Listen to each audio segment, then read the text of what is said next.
नमस्कार दोस्तों। तो आज हम प्रकाश के बारे में अध्ययन करने जा रहे हैं। तो आपको प्रकाश के बारे में बारीकी से गहराई से अध्ययन कराया जाएगा। तो आप ध्यानपूर्वक पढ़ें तथा अपने इस वीडियो को आगे शेयर करें ताकि अन्य विद्यार्थी भी इस वीडियो का लाभ उठा सकें। तो हम अपने इस क्लास को आगे बढ़ाते हैं, अपना टॉपिक स्टार्ट करते हैं। आज हम चर्चा करेंगे प्रकाश पर। तो आइए आज हम जानते हैं प्रकाश होता क्या है आखिरकार। तो प्रकाश एक प्रकार की क्या है, ऊर्जा है। प्रकाश क्या है, एक प्रकार की ऊर्जा है। प्रकाश हमें जो कि दीप्त वस्तुओं से प्राप्त होता है। अब बात आती है दीप्त वस्तुएं क्या होती है। तो दीप्त वस्तुएं वो वस्तुएं होती है जिनसे प्रकाश निकलता है, जैसे बल्ब, सूर्य, वैसे अन्य बहुत सी चीज़ें, मोमबत्ती वगैरह वगैरह। तो ये क्या है, दीप्त वस्तुएं है। तो दीप्त वस्तुओं से प्रकाश निकलता है। प्रकाश क्या है, प्रकाश एक प्रकार की ऊर्जा है। प्रकाश क्या है, एक प्रकार की ऊर्जा है। तो आइए जब प्रकाश सूर्य से पृथ्वी पर आता है, जब प्रकाश सूर्य से पृथ्वी पर आता है तो क्या है, एक सीधी रेखा में आता है। यानी वो टेढ़ी मेढ़ी ना आके वो एक सीधी रेखा में आता है। आप भी देखोगे कि जब कोई बैटरी होती है, टॉर्च होती है, जैसे किसान टॉर्च होती है, उसको देखोगे कि जब आप उसको जलाते हो तो एक सीधी रेखा में प्रकाश गमन करता है, सीधी रेखा में दिखाई देता है आपको। तो प्रकाश क्या है, एक प्रकार सीधी सरल रेखा में गमन करता है। प्रकाश के माध्यम से वस्तुओं को देखा जाता है। प्रकाश क्या काम आता है हमें, प्रकाश हमें वस्तुओं को देखने में काम आता है। आपने देखा होगा कि जब अंधेरा हो जाता है यानी सूर्य अस्त हो जाता है तो उसके बाद में वस्तुएं हमें दिखाई नहीं देती। तो क्यों नहीं दिखाई देती, क्योंकि जब प्रकाश नहीं होता, प्रकाश की अनुपस्थिति में वस्तुएं हमें दिखाई नहीं देती है। तो प्रकाश हमें क्या उपयोग में आता है हमारे। प्रकाश हमारे दैनिक जीवन में वस्तुओं को देखने में काम आता है, ठीक है। लेकिन प्रकाश को हम देख सकते हैं क्या, प्रकाश को हम नहीं देख सकते, लेकिन प्रकाश हमको देखने में सहायता प्रदान करता है। तो ये किस प्रकार सहायता प्रदान करता है, आइए देखते हैं अगली स्लाइड में। कि जब कोई प्रकाश है तो कोई वस्तु पर पड़ने वाले प्रकाश को परावर्तित, यानी कोई वस्तु उस पर पड़ने वाली प्रकाश को परावर्तित करती है। यह परावर्तित प्रकाश जब हमारी आंखों द्वारा ग्रहण किया जाता है तो यह हमें वस्तुओं को देखने योग्य बनाता है। यानी प्रकाश की किरण जब इस पर पड़ती है और प्रकाश किरण उस वस्तु से परावर्तित होकर हमारी आंखों पर पड़ती है, जिससे कि वस्तु को हमें पहचानने में आसान होता है तथा वस्तु की पहचान की जाती है। प्रकाश एक विद्युत चुम्बकीय तरंग है। प्रकाश एक क्या है, विद्युत चुम्बकीय तरंग। विद्युत चुम्बकीय तरंगों के बारे में हम आगे विस्तार से अध्ययन करेंगे। एक तो चैप्टर आएगा हमारा विद्युत चुम्बकीय तरंग के नाम से, तो उसमें विस्तार से अध्ययन करेंगे। तथा ये तरंग है, तो तरंग कंपन के आधार पर दो प्रकार के होते हैं, एक तो अनुदैर्ध्य और एक होती है अनुप्रस्थ। तो यहाँ पे जो प्रकाश है ये कौन सी तरंग है, यहाँ पे एक अनुप्रस्थ तरंग है। ये देखिए आप, कौन सी तरंग है, यह एक अनुप्रस्थ तरंग है तथा ये विद्युत चुम्बकीय तरंग है, ठीक है। तो अगला आता है प्रकाश को माध्यम की आवश्यकता नहीं होती, यानी प्रकाश को हम निर्वात से भी गुजारा जा सकता है। जैसे ध्वनि होती है तो ध्वनि को माध्यम की आवश्यकता होती है, बिना माध्यम के वो गमन नहीं कर सकती। लेकिन प्रकाश एक ऐसी चीज़ है जो कि बिना माध्यम के भी गमन कर सकती है। आप देखिए यहाँ आ जाइए कि प्रकाश के निर्वात में चाल 3 × 10⁸ मीटर प्रति सेकंड होती है। प्रकाश की चाल निर्वात में कितनी होते हैं, 3 × 10⁸ मीटर प्रति सेकंड। जो कि यह लाइन है ये आपके लिए बहुत इम्पोर्टेंट होने वाली है, क्योंकि अक्सर बार बार यहीं से क्वेश्चन पूछा जाता है कि जो ये है, देखो एक तो कि विद्युत चुम्बकीय तरंग, एक तो ये है क्या कि प्रकाश विद्युत चुम्बकीय तरंग है। दूसरा क्वेश्चन बनता है कि प्रकाश एक अनुप्रस्थ तरंग है।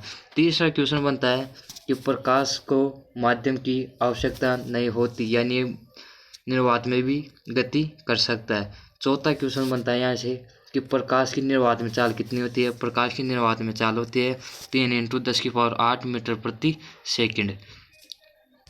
तो ये हमारा मोस्ट इम्पोर्टेंट बिंदु थे जो आपको इस कदर है, तो आपको इनको अच्छे से याद करना है, ताकि जब भी एग्ज़ाम में आप बैठो तो इन क्वेश्चनों को देखते आप सीधा ऑप्शन में पुट कर दे। तो अब बात आती है कि जो आपने सुना कि जो ये प्रकाश है ये क्या है, एक विद्युत चुम्बकीय तरंग है।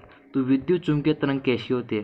तो विद्युत चुम्बकीय तरंग आप ये देख रहे होगे, यहाँ पे देखिए ये वाली, तो ये वाली क्या है, एक विद्युत चुम्बकीय तरंग है।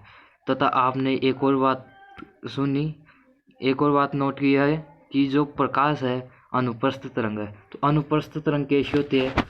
वह तरंग जिसमें माध्यम के कण यानी अपनी स्थिति के ऊपर नीचे कंपन करते हैं, यानी अपनी स्थिति को छोड़ के आगे नहीं बढ़ते, बल्कि क्या है कि माध्यम के कण अपनी संचरण तरंग की संचरण की दिशा के लंबवत दिशा में कंपन करते हैं। वो कौन सी तरंग कहलाती है? वो अनुप्रस्थ तरंग कहलाती है। तो प्रकाश क्या है? एक अनुप्रस्थ तरंग है तथा अनुप्रस्थ प्रकाश विद्युत चुम्बकीय तरंगों में से एक है। ठीक है, तो इसी प्रकार जो हमारा अगली स्लाइड है वो है यानी प्रकाश का परावर्तन। प्रकाश का परावर्तन देखोगे तो आप देखोगे कि जो प्रकाश का परावर्तन है वो क्या होता है, यानी कोई भी समतल दर्पण ले लीजिए या कोई भी चिकनी सतह ले लीजिए, तो आप उस पर जब प्रकाश डालते हो तो वो प्रकाश क्या होता है, उससे टकराकर वापस मुड़ जाता है, यानी जिस माध्यम से वो आता है वो अन्य माध्यम की सतह से टकराया और वापस मुड़ जाता है। तो ये घटना क्या कहलाती है? ये घटना प्रकाश का परावर्तन कहलाती है। तो प्रकाश का परावर्तन को देखिए, आपकी परिभाषा हो गई। ये देखिए यहाँ पर जो किरण ए है, किरण ए है, ये है आपतित किरण। जो बी है ये है परावर्तित किरण। आप देख रहे होंगे कि जो ए है आपतित किरण, अभिलंब और परावर्तित किरण, तो ये तीनों किरणें ये तो एक काल्पनिक रेखा होते हैं, अभिलंब है जो कि हम तल के लंबवत खींची जाती है। यहाँ पर आई है, ये आई कोण कहलाता है आपतन कोण, तथा आर कोण है ये कहलाता है परावर्तन कोण। तो यहाँ पे जो परावर्तन है प्रकाश का, इसमें दो कोण बनते हैं, आपतन कोण और परावर्तन कोण। तो इसमें आपतन कोण और परावर्तन कोण दोनों कोण क्या होते हैं? बराबर होते हैं। ये आपतन कोण और परावर्तन कोण ये कौन से कोण कहलाते हैं? अभिलंब तथा आपतित किरण के बीच का कोण कहलाएगा आपतन कोण, अभिलंब तथा परावर्तित किरण के बीच का कोण कहलाएगा परावर्तन कोण। तो आगे देखिए प्रकाश का परावर्तन। प्रकाश का परावर्तन की परिभाषा हो जाएगी, प्रकाश का परावर्तन किसी वस्तु पर गिरने के बाद प्रकाश के वापस लौटने की सरल घटना है। प्रकाश का परावर्तन क्या है? प्रकाश का परावर्तन है कि प्रकाश किसी वस्तु पर गिरने के बाद वापस लौटने की घटना को क्या कहते हैं? प्रकाश का परावर्तन कहते हैं। प्रकाश के परावर्तन के नियम देखोगे तो आप देखोगे कि जो आपतन कोण है परावर्तन कोण के बराबर होता है। क्या? आपतन कोण परावर्तन कोण के बराबर होता है, यानी कोण आई बराबर कोण आर, कोण आई बराबर कोण आर। फर्स्ट नियम तो यह। सेकंड नियम है कि आपतित किरण, परावर्तित किरण, अभिलंब तीनों एक ही तल में, क्या तीनों एक ही तल में। देखिए आपतित किरण दर्पण के आपतन बिंदु पर, अभिलंब तथा परावर्तित किरण सभी एक ही तल में होते हैं। तो आपने पीछे भी देखा है, जैसे चित्र था तो देखिए आपने देखा था, ये देखिए यहाँ पे जो आपतित किरण है, अभिलंब है, परावर्तित किरण है, ये तीनों एक ही तल में है, एक ही बिंदु पर है। तो यहाँ से दूसरा नियम प्रकाश का ये था। तो ये समतल दर्पण से प्रकाश का परावर्तन हो गया। अब आता है गोलीय दर्पण। तो गोलीय दर्पण क्या होता है? गोलीय दर्पण कोई भी गोले का भाग होता है जिसके एक तरफ क्या होता है? पॉलिश की होती है। तो गोलीय दर्पण ऐसे दर्पण जिनका परावर्तक पृष्ठ गोलीय है, गोलीय दर्पण कहलाते हैं। गोलीय दर्पण कौन से कहलाएंगे? जिनका परावर्तक पृष्ठ गोलीय है। तो गोलीय दर्पण दो प्रकार के होते हैं, अवतल दर्पण और उत्तल दर्पण। तो अवतल दर्पण कैसे होते हैं? ऐसे दर्पण जिनमें परावर्तन धसी हुई सतह से होता है। कौन सी सतह से? धसी हुई सतह से। देखिए आप देखोगे चित्र में कि जो यहाँ पर प्रकाश किरणें आई है वो धसी हुई सतह से आई और टकरा के मुड़ गई। तो ये कौन सा दर्पण है? यह है अवतल दर्पण। कौन सा दर्पण है? यह है अवतल दर्पण। इसमें पॉइंट बी है, पी है, यह है ध्रुव बिंदु, एफ है, यह है फोकस बिंदु, बिंदु सी है, यह है वक्रता केंद्र। ठीक है। और जो आप ये डॉट डॉट लाइन देख रहे होगी डी से सी वाली, ये है क्या? अभिलंब। यहाँ पे आई कौन? आपतन कोण, आर कौन? परावर्तन कोण। तो आपने परावर्तन के नियम पढ़ा था कि आपतन कोण बराबर परावर्तन कोण, यानी ये दोनों कोण क्या है? आपस में बराबर है। ठीक है। तो जो पी और एफ है इनके बीच की मध्य की दूरी क्या कहलाती है? फोकस दूरी। तथा एफ ये पी और सी के बीच की दूरी वक्रता त्रिज्या कहलाती है। इसी प्रकार हमारा जो अगला दर्पण है गोलीय दर्पण का दूसरा भाग है उत्तल दर्पण। यह है जो इस प्रकार है, यानी जिसमें प्रकाश का परावर्तन उभरी हुई सतह से होता है। कौन सी सतह से? उभरी हुई सतह से होता है। ये क्या कहलाता है? ये प्रकाश का परावर्तन होता है। तो ये कौन सा दर्पण कहलाएगा? ये कहलाएगा उत्तल दर्पण।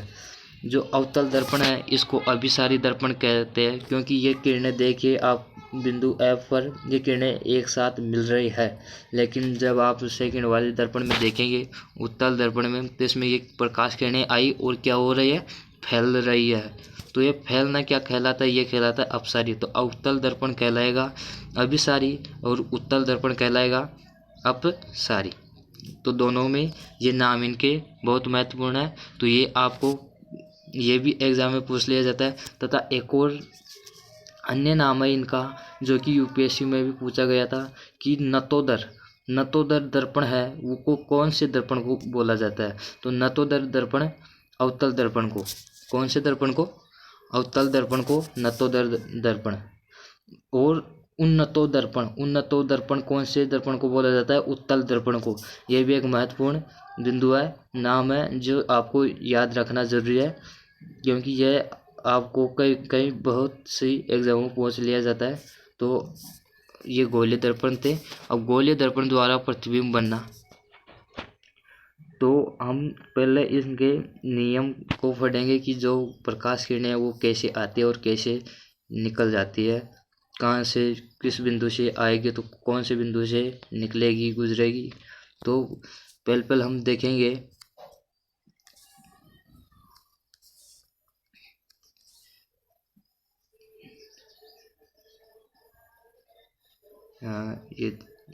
ये देखिए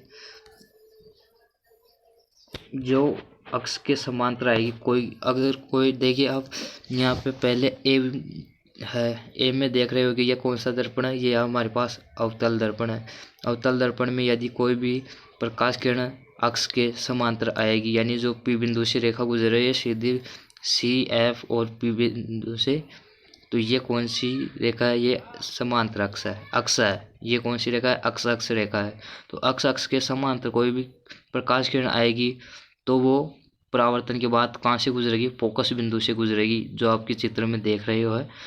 साथ ही साथ जो उत्तल दर्पण है, उत्तल दर्पण में यदि कोई समांतर अक्ष के समांतर कोई प्रकाश किरण आएगी तो वो क्या होगी?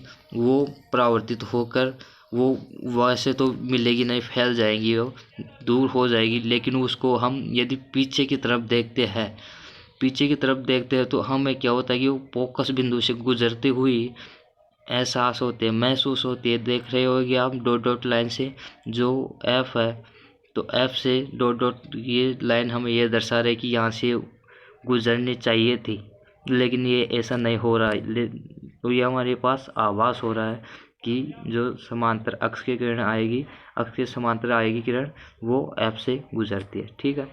दूसरी बात आती है कि जो फोकस से यदि कोई प्रकाश किरण फोकस से आएगी तो क्या होगी?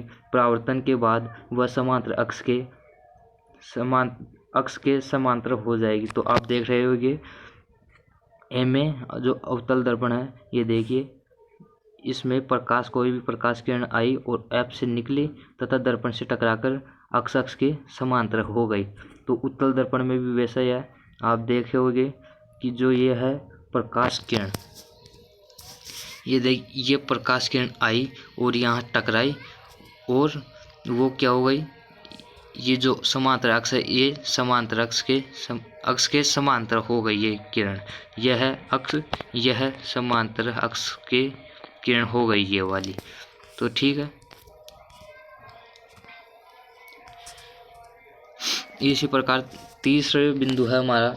यदि नियम देखें तो हम तीसरा है कि वक्रता केंद्र से कोई प्रकाश किरण आए तो वो क्या होगी। यदि अवतल दर्पण में देखें तो कोई प्रकाश किरण वक्रता केंद्र से आए तो परावर्तन के बाद उसी पथ से गुजर जाएगी। तो आप देख रहे होंगे कि जो यहाँ पे ये प्रकाश किरण आई और ये वक्रता केंद्र से गुजरती हुई दर्पण से टकराई और वापस उसी पथ पर चली गई। इसी प्रकार आप उत्तल दर्पण में देख रहे होंगे, ये आई और ये वक्रता केंद्र में देखिए आभास हो रही है तो टकरा के वापस चले गई। तो ये हमारा क्या है, प्रकाश के गोलीय दर्पण द्वारा प्रकाश के नियम है। प्रकाश की किरणें कहाँ से आएगी तो कहाँ से जाएगी। ठीक है, इसके बाद में हम देखेंगे जो कि हम अपने नेक्स्ट क्लास में देखेंगे। आज का क्योंकि हमारा टाइम इतना ही था तो वो समाप्त हो चुका है।